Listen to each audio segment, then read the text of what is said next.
मेरी जीजियों से, मेरे जीजाओं से, बेटियों से, बेटाओं से। मंजिल तक पहुंचने के लिए पांव की जरूरत होती है और शंकर तक पहुंचने के लिए भाव की जरूरत होती है।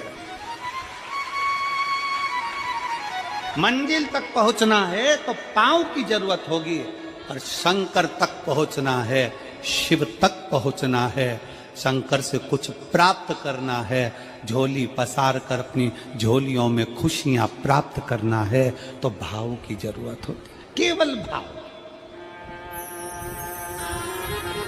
आप कितने धनपति हैं, कितने करोड़पति, कितने सत्तापति, कितने वैभवपति हैं, कितना आपके पास में वैभव है, कितना धन है, कितनी संपदा है, वो कोई मायना नहीं रखता। आपका भाव कितना है, शंकर जी के प्रति आपका दिल कितना है, भगवान शंकर के प्रति आपका भाव कितना है, वो देखा जाए।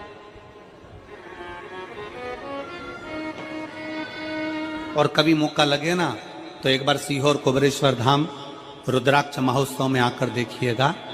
हीरे की चूड़ियां पहनने वाली मेरी जीजियां, जिनके घर में 10-10 नौकर काम करते हैं, वो भी कुबेरेश्वर धाम में बर्तन मांजने की सेवा करती हैं, आकर सेवा में लगी रहती हैं, भोजन बनाने की सेवा करती हैं। जिनके घर में 10 नौकर लगे हैं वो कुबेरेश्वर धाम में आकर बाबा की सेवा में लगती हैं। उनसे पूछो कि तुम क्यों सेवा करती हो, उनसे पूछो कि तुम यहाँ आकर क्यों करती हो सेवा, तो वो कहती हैं हम साल में एक बार बाबा के धाम आते हैं और कुबेरेश्वर बाबा के यहाँ आकर सेवा कर कर जाते हैं। साल भर कुबेर भंडारी इतना देता है कि हमारी सेवा के लिए 10 नौकर लाकर खड़ा कर देता है। ये उसकी कृपा, ये उसकी उदारता,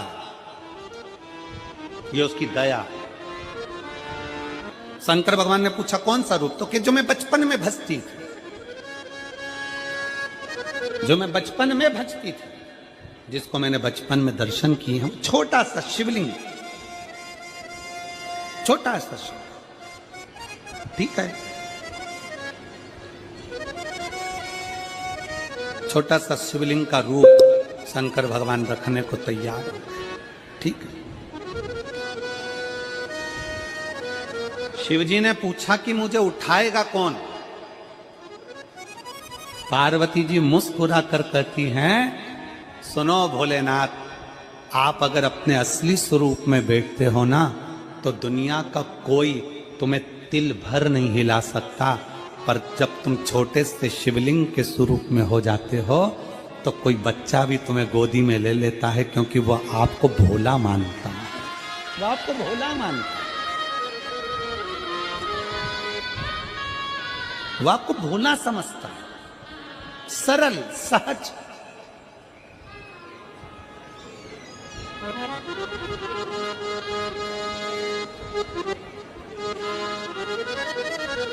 बहुत बड़ा दर्शन का फल है। शंकर भगवान की मूर्ति से दर्शन करने से ज्यादा बड़ा दर्शन का फल है शिवलिंग का दर्शन करना। स्वप्न में शंकर भगवान की मूर्ति को देखना, जटाजूट बांधे हुए शंकर जी को देखने से बड़ा फल है शंकर के शिवलिंग का स्वप्न में दर्शन करना। अगर सपने में किसी को शंकर का शिवलिंग दिखता है, सपने में कोई अपने घर से पानी चढ़ाने शंकर को जा रहा है, मैं लोटा भर के जल चढ़ा रही हूं, सपने में दिख रहा। और कई कई ऐसे भी होते हैं जिनको सपने में दिखने की जगह वो सपने में चल भी देती है।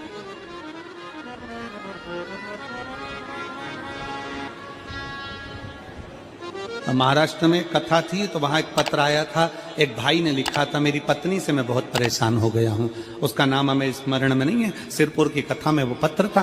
तो उसने लिखा मैं अपनी पत्नी से परेशान हो गया हूं। तो उससे हमने एकांत में बुलाकर पूछा भाई ऐसा क्या हो गया, बता तू क्या हुआ। उसका फोन नंबर था, उसको फोन लगवाया, पूछा क्यों परेशान हो गया। उसने कहा मेरी पत्नी रात को चिल्लाती है, बोलबम का नारा है बाबा एक सहारा, कभी कभी सपने में बैठकर चिल्लाती रहती है, ऐसे बैठ जाएगी और चिल्लाएगी श्री शिवाय नमस्ते, श्री शिवाय नमस्ते।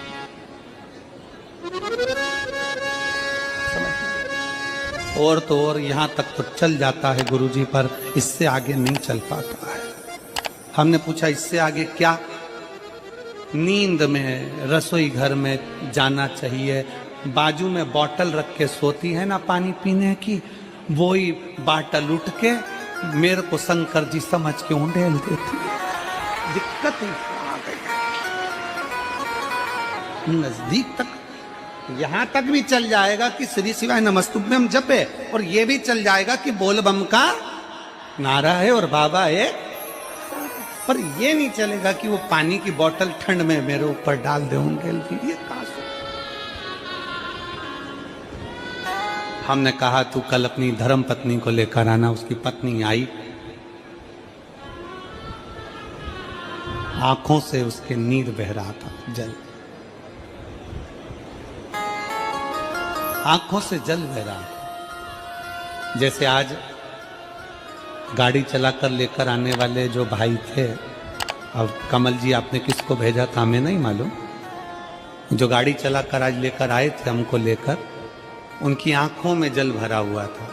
वो कह रहे थे जब पहले गुड़ियारी में कथा थी, सबसे आखिरी में बैठकर कथा सुनी थी, एक विनती करी थी बाबा से कि बाबा बस ऐसा कर देना। दूसरी कथा मैंने रायपुर के पास में जब हुई अमलेश्वर में, तब कथा के मध्य में बीच पंडाल में बीच में बैठकर सुनी थी। फिर वहां भी बाबा से एक विनती करी थी, और आज मेरे बाबा ने ऐसी कृपा कर दी कि आपके नजदीक में बैठकर गाड़ी चलाकर यहां तक पहुंचा।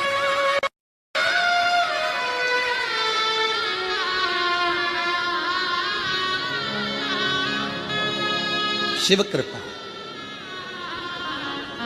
गाड़ी चलाते चलाते उनकी आंख में जल था, तो हमने उस दीदी से पूछा, जीजी तुम रो क्यों रही हो, ये बताओ, रोने का कारण क्या है?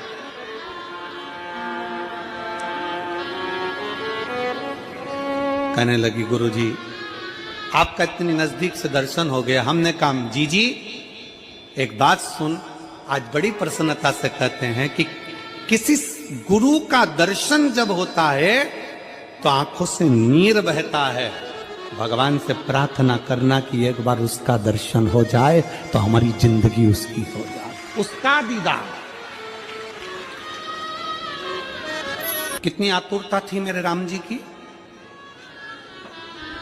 राम जी ने शिवलिंग की स्थापना जब रामेश्वर में करी, उसके पहले राम जी ने हनुमान जी से कहा जाकर कैलाश पे से शिवलिंग लेकर आओ।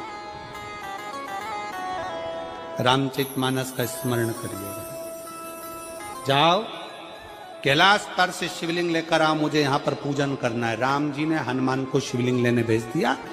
रामेश्वर धाम में राम जी इंतजार कर रहे थे, तभी हनुमान जी तो गए थे शिवलिंग लेने के लिए, और मां जानकी ने शिवलिंग का निर्माण कर दिया।